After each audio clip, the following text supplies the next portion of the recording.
여러분 안녕하세요. 11월 24일 여의도 펀드매니저TV 금주시장 전망 및 투자 전략 시작하도록 하겠습니다. 네, 좋은 일요일 오전이네요. 네, 금주는 너무 겁먹지 말자. 너무 겁먹지 말자.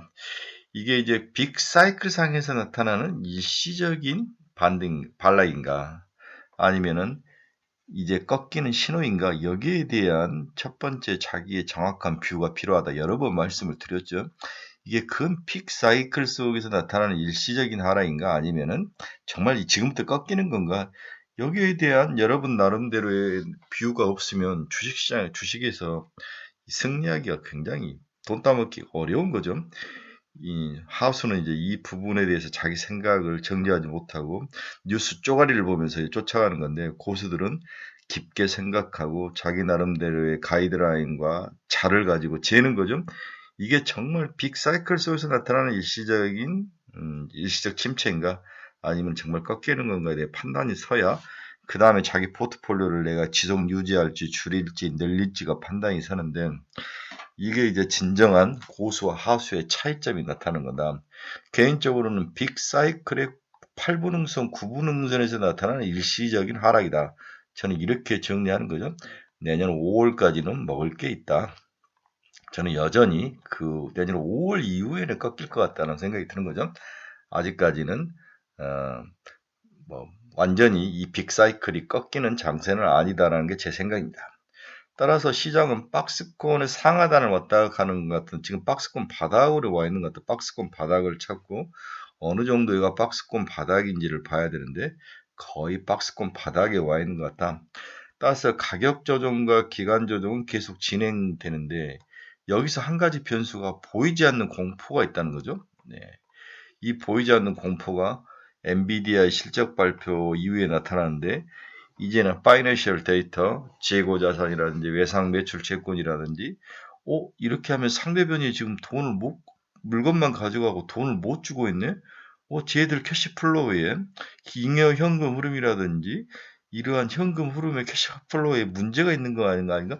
지속적으로 공포가 이제 전이되는 거죠. 이거에 대한 차단. 이게 어떻게 시장의 가격에 녹여 들어가고 가격을 박살내는 건지 여기에 대한 이제 확신이 없는 거죠.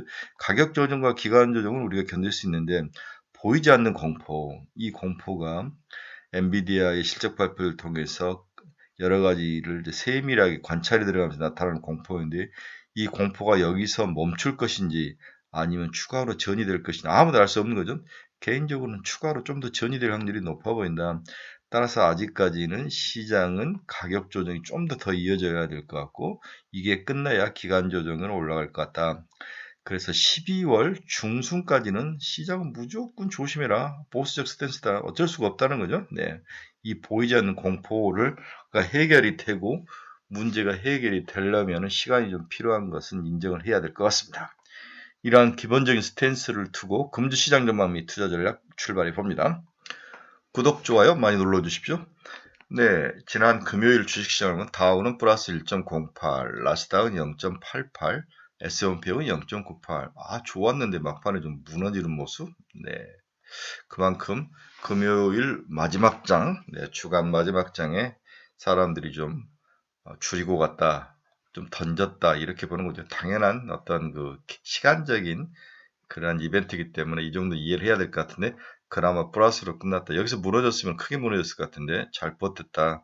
그나마 주식시장에 다음 주에 뭔가를 다시 생각해 볼 수 있는 시간적 여유를 줬다라고 저는 개인적으로 그렇게 판단을 했습니다.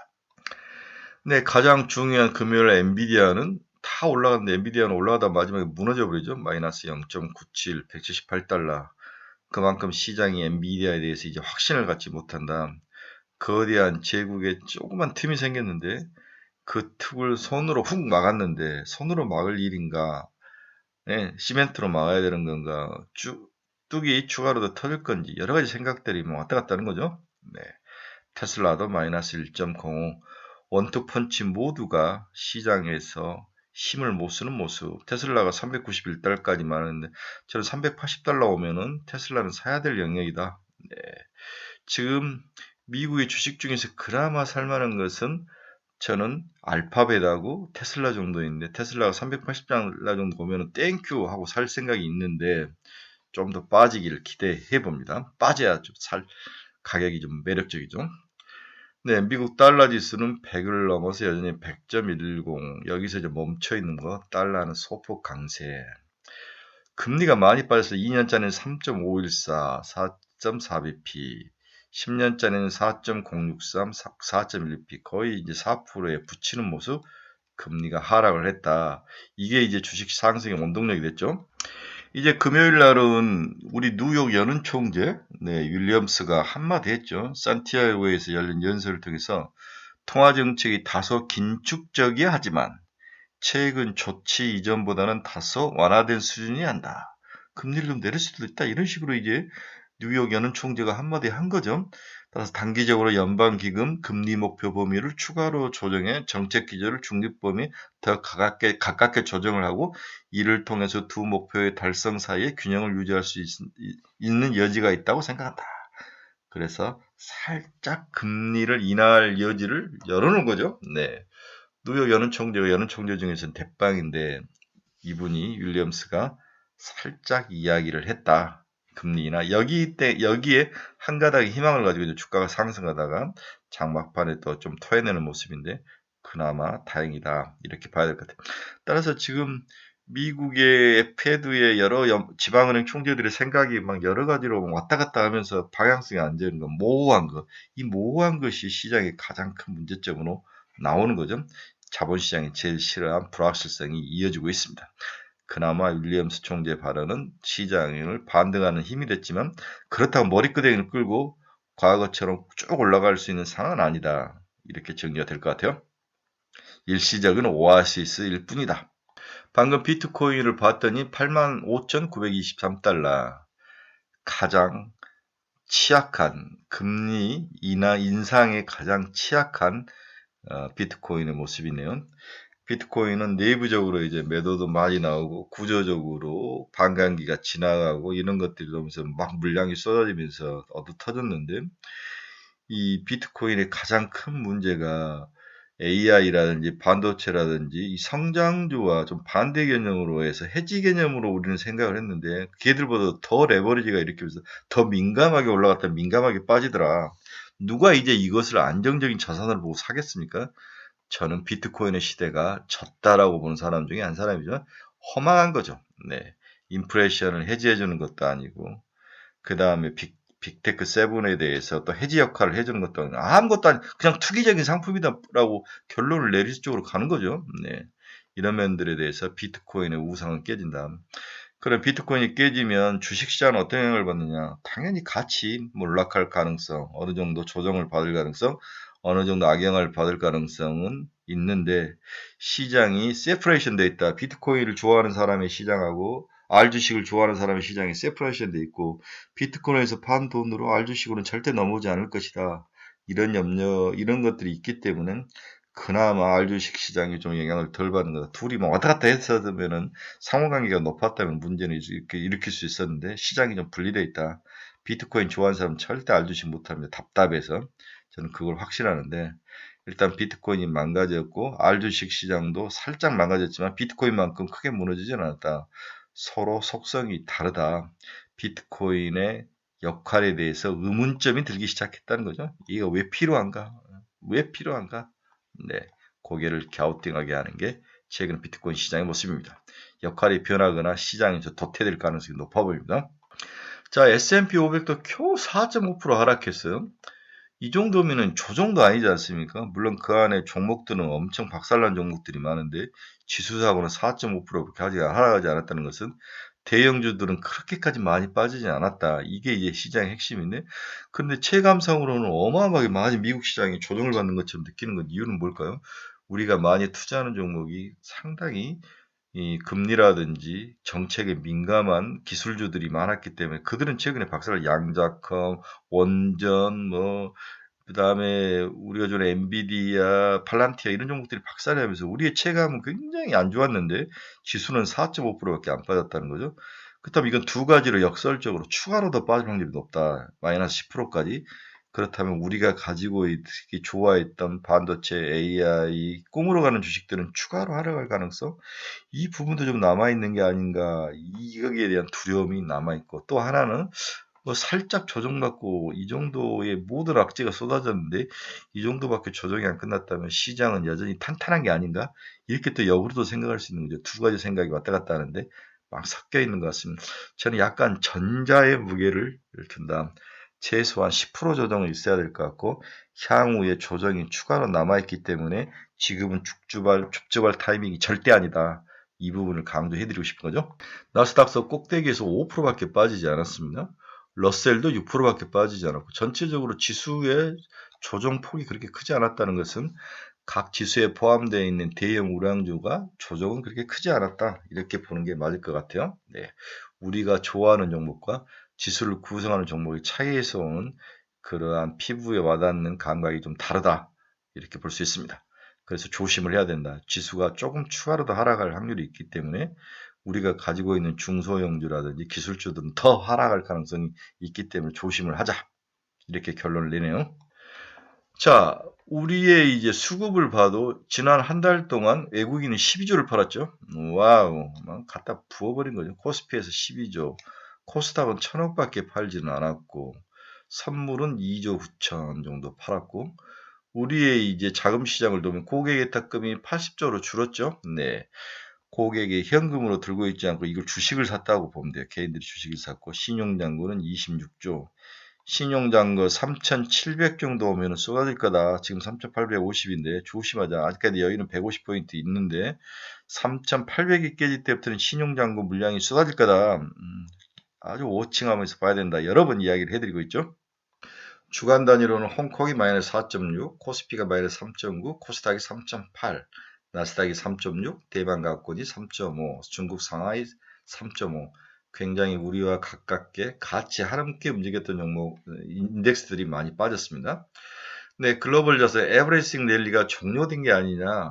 이게 이제 큰 빅사이클이 종료된 거냐 아니면은 빅사이클이 더 유지되는 과정에서 나타나는 일시적 조정이냐 이 생각을 잘 정리하라고 여러 번 강조를 했죠. 네. 일단은 증시도 하락하고 가상자산은 더 하락하고 안전자산도 하락하는 모습이 나타나고 있습니다. 그런 안전자산 쪽으로 크게 이제 돈이 몰리다가 좀 조정을 받는 거기 때문에 안전자산 금이 가격이 오르지 않고 오히려 하락하는 것은 좀 이례적이다. 그래서 시장이 우리가 생각하는 크레딧 리스크나 뭔가 기업들이 박살나는 그런 리스크는 아니다는 거예요. 그런 리스크가 나타났을 때는 주가는 꺾였다고 봐야 되는데 그런 면에서 저는 일시적인 하락이라고 보고 있는 거죠. 네. 극단적인 공포가 지배하는 시장. Fear and Greed Index가 해서 Fear 공포에 와 있는 거죠. 네. 공포에 와 있습니다. 지속적인 AI 버블에 대한 우려가 나타날 때마다 주가가 빠졌는데 24년 7월에 AI 과열 투자 우려감으로 빠졌고 25년 1월에 딥시크가 나타나면서 미국에 대한 우상, AI 시장에 미국이 1위라는 우상이 깨지면서 또 한 번 이렇게 많은 돈을 들여서 만들어야 되나? 이러면서 빠졌고 최근에 7월에 버블 붕괴 가능성으로 빠졌고 현재는 엔비디아 사태로 빠졌고 지속적으로 AI 버블에 대해서 언급이 있는데 흔들림 없이 피는 꽃은 없죠. 네, 여러 번 이야기했지만 그래서 빅사이클의 사람들은 옛날 IT 시대와 비교를 했을 때 상승 속도는 비슷한데 IT도 상승하고 4, 5년을 유지했다는 거죠. 이제 AI는 1년 반 올라왔기 때문에 추가로 더 유지해 갈 가능성은 있다. 이렇게 이제 이야기하는 사람들이 많은데 저는 아직 꺾일 단계는 아니다라고 보고 있습니다. 그 다음에 가장 최근에 우려한 것은 일부 기업들의 현금 부족 사태.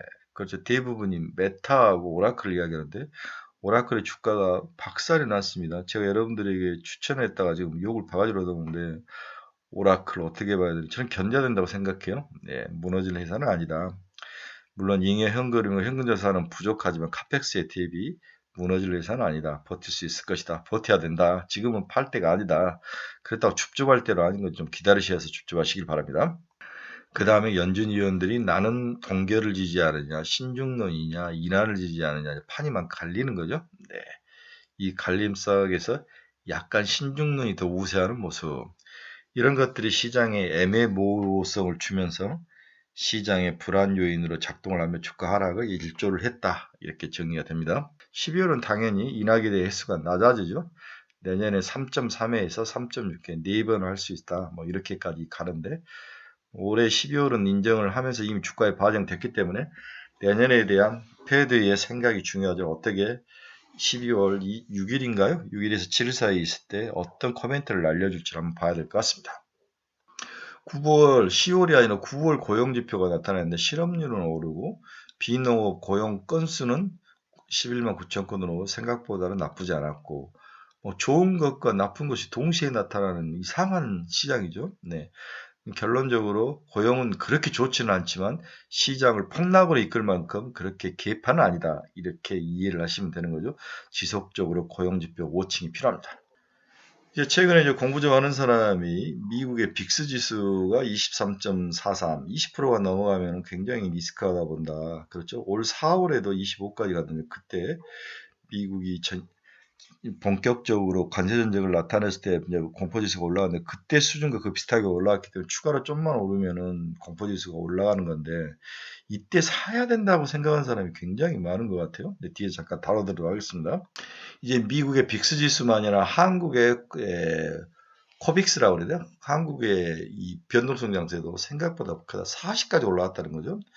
2010년에 유럽 재정위기 때 한 번 있었고 20년 3월에 코로나 팬데믹 때 한번 40으로 올라간 일이 있었고 24년 8월에 경기 침체 우려감 25년 4월에 관세전쟁 시작 그리고 유동성과 AI 우려감으로 40을 넘어가는 케이스가 나타났다.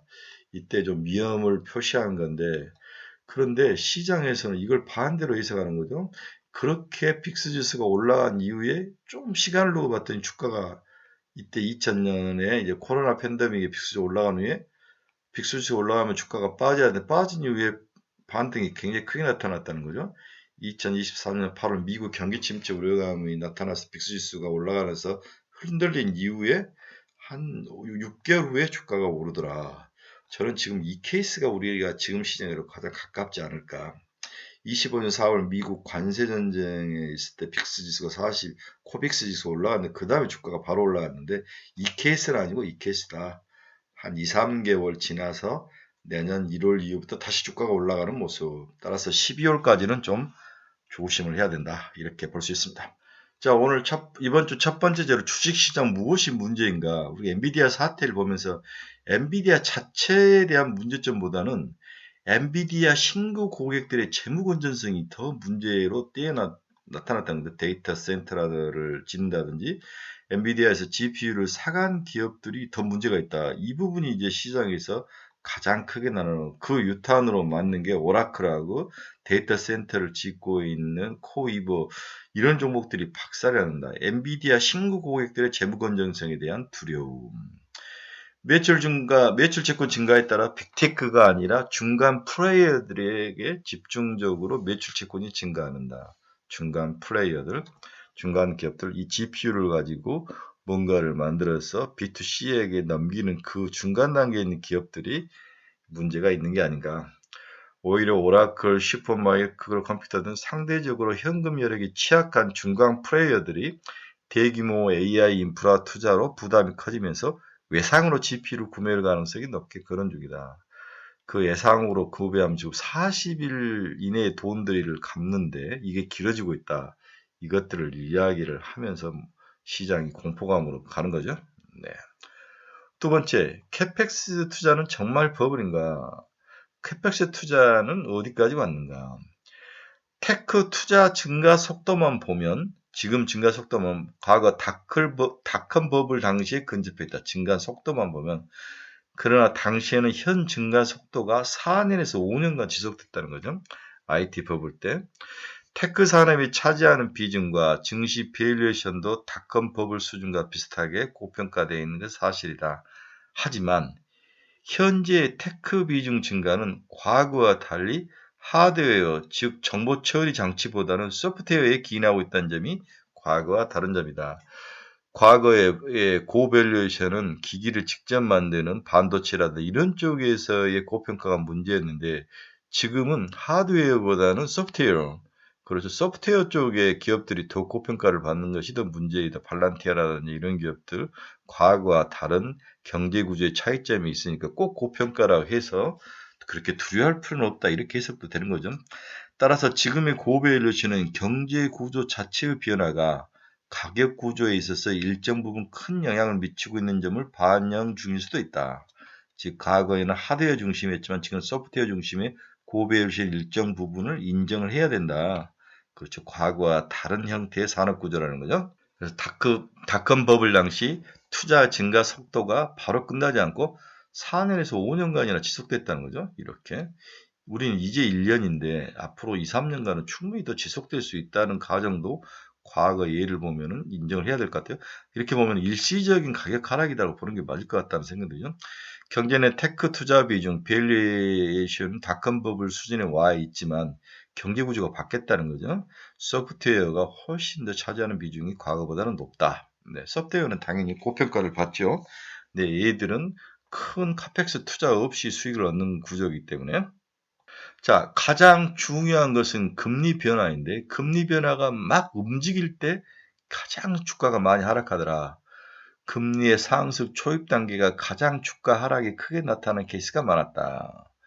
과거 버블은 대부분 금리 인하가 부추긴 이후에 금리가 인상을 할 때 금리 인상 시기에 붕괴를 하더라.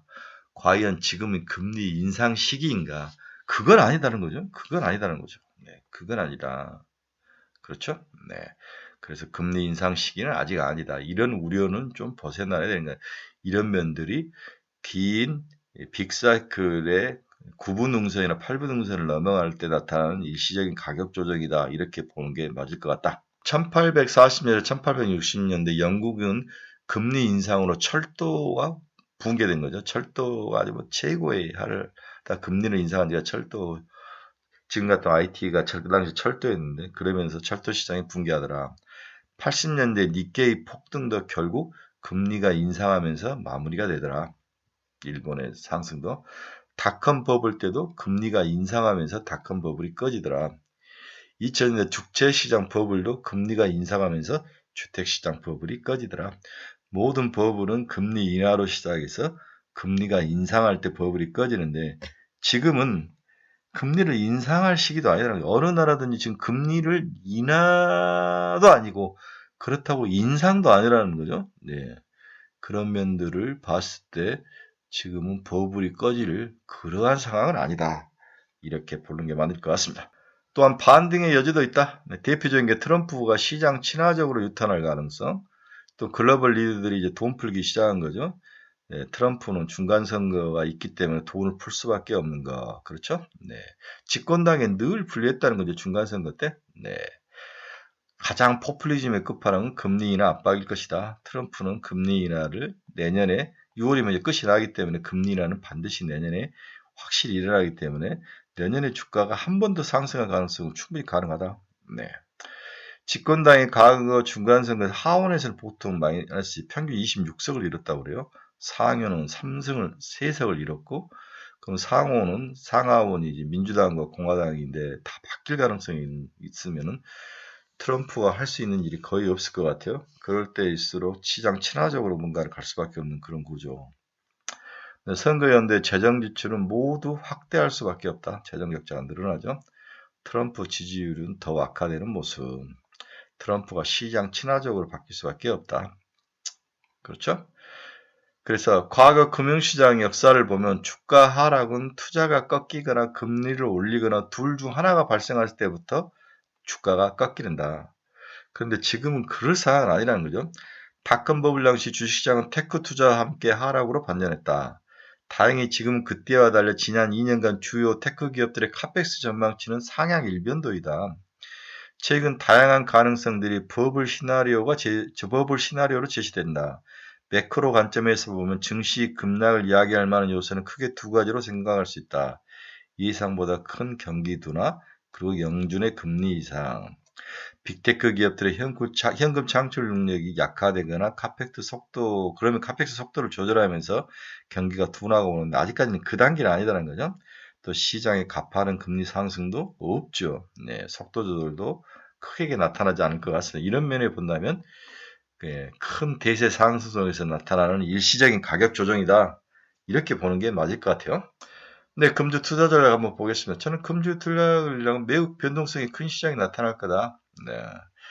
약세장에서 가장 고통을 받는 기업은 일단 고평가로 찍힌 꿈으로만 갔던 기업들, 양자컴, 온전, 데이터 센터 구축 관련 기업들이 1차적 타겟이며 2차적으로는 남에게 자금을 위해서 사업을 확장하는 기업들, 그런 기업들이 2차적으로 두들겨 맞을 가능성. 그렇죠? 네. 이미 이 두 가지 섹터에 속한 기업들이 속절없이 하락을 보이고 있으며 추가로 가격 조정이 강하게 나타날 여지는 시장의 반등이 얼마나 있었고 자금 경색 여부가 얼마나 나타날지 봐야 되는데 미국 정부도 그렇고 한국 정부도 그렇고 여러 세계적인 정부가 자금을 좀 풀 수밖에 없는 구조이기 때문에 거의 가격 조정은 마무리가 된 게 아닌가. 따라서 AI 스토리가 유동성 불안을 조정을 받는다면 그동안 가장 상반된 움직임을 보인 바이오 업종이 당분간 투자의 대안이 될 수 있다. 이건 제가 여러 번 강조했던 바이오를 투자라는 제 철학과 일치하죠. 전략과. 시장은 FOMC 전후까지 높은 변동성이 불가피해 보인다. 다만 11월 초 국내 주식은 고점 대비 9% 이상 수준 가격과 기간 조정을 겪고 있고 단기 달러 유동성 문제는 해결될 가능성이 높아 보인다는 점에서 지금의 단기 유동성 시장의 안정화를 면밀히 살펴보면 향후 대응 전략을 모색하는 것에 도움이 될 것이다. 일단 연말을 앞두고 대대적인 헤지펀드들의 이익 실현 추가 공세, 금리 인하 가능성의 불확실성, 4분기 기업들의 실적 발표 속에 다양한 재무제표 숨은 그림 찾기가 끝나는 12월 말까지는 수구리고 웅크리고 조심하며 시장을 관망해야 될 것 같다. 이제 12월 6일에서 7일간 열린 FOMC에서 내년에 금리를 인하할 가능성에 대해서 여러만 논다면 이번은 그냥 지나가고 시장은 안정을 찾을 가능성이 높아 보이죠. 그 다음에 이제 4분기 실적 발표가 1월에 있는데 그때 이제 다양한 재무제표를 이제 속사를 깊게 보는데 이때 큰 문제가 나타나지 않는다면 시장은 다시 상승할 가능성. 시장의 복원력도 여전히 강하지는 않지만 살아 움직일 거로 보여서 그렇게까지 시장은 추가로 폭락으로 대응할 상황은 아닌 것 같다.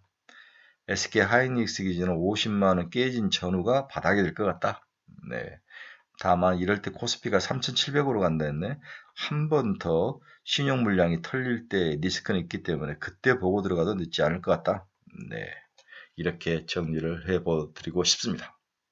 그래서 개인적으로 빅사이클에서 늘 일상적으로 나타나는 가격 조정으로 보는 게 맞다. 네, 박스권 후 대응해라. 박스권의 하단은 한두 번 더 하락하면 박스권 하단이 맞다. 바닥이다. 네. 그러면 다시 올라올 확률이 있죠. 네, 우리도 하락의 요인이 전혀 강세 요인만 있다. 어느 순간 하락 요인이 나타나면 시장을 박살내듯이 모두 다 하락으로 지쳐 있을 때 또 강세 요인이 나타나면서 시장을 끌고 올라가죠. 시장이란 그렇다. 시장이 크게 더 추가로 박살날 요인이 없다면 바닥 찾기를 하고 이 바닥을 찾아서 그때부터 줍줍을 하는 게 좋은데 가장 대표적인 SK 하이닉스 50만 원짜리를 봐라. 네, 이렇게 저는 예상을 보고 있습니다. 그리고 3,700이 깨지지 않아야 된다. 3,700이 깨지면 신용 물량이 나온다. 이것만 깨지지 않는다면 다시 시장은 바닥을 찾고 기술적으로 반등할 가능성이 높아 보인다. 그게 12월 중하순이라는 거죠. 그때부터 사라. 이렇게 결론을 내드립니다. 이번 주 추천 정보는 없습니다. 지난주가 이제 제가 저희 카페에서는 큐리언트, 에이프릴 바이오, 토모큐브, 올릭스, 네, G2G 바이오, 한올바이오, 포함한 퓨처캡 이렇게 추천을 했죠. 네, 저희 카페에는 이렇게 잘 대응을 하고 있으니까 여러분들 저희 카페에 좀 많이 가입하시면 좋은 나침반의 역할을 받을 수 있을 것 같습니다. 좀 많이 가입해 주세요. 주위에 추천도 좀 많이 해주시고요. 네, 여러분들 투자의 방향성을 잃어버리거나 종목 상담이 필요하시거나 관심 종목이 필요하신 분들은 제 카페 주소 치고 들어오시기 바랍니다. 여러분들의 좋은 친구가 되도록 하겠습니다. 이번 주 29일 날 저희가 스터디 모임을 하죠. 네, 바이오하고 2차 전지, 그 다음에 연말 투자 전략 이 세 가지를 가지고 하는데 12시부터 여의도에서 하는데 한 4, 50명이 모여서 여기에 우리나라 1타 애널리스트들이 오십니다. 여러분들 많은 좀 오셔서 참석하면 여기서 정말 좋은 종목들을 많이 건질 수 있어요. 좋은 스터디 모임이니까 반드시 좀 많이 참여해 주시기 바랍니다. 참여를 원하시면 제 카페에 들어오시면 참여 방법이 있습니다. 아니면 여기에 댓글을 달아주십시오. 여러분들이 좋은 나침반이 되도록 하겠습니다. 여러분 한 주 제가 봐서는 모두 다 불안하고 생각할 때 장이 반등해서 올라올 수 있습니다. 너무 불안해하지 마시고 너무 겁먹지 말자, 너무 쫄지 말자. 이번 주에는 충분히 견딜만 하다. 좀 긍정적인 이야기를 해드리고 싶네요. 네. 단타 좋아하시는 분들은 좀 더 빠지면 한 번씩 사보고, 네, 그런 시기에서 또 올라오면 10% 먹고 팔고, 그런 박스권 트레이딩은 괜찮은 시기다라고 보는 것 같습니다. 본격적으로는 12월 중순 이후부터 올라갈 거다. 이렇게 결론을 내드립니다. 여러분 감사합니다. 한 주 잘 보내시고 저와 함께 하시기 바랍니다. 여러분 감사합니다.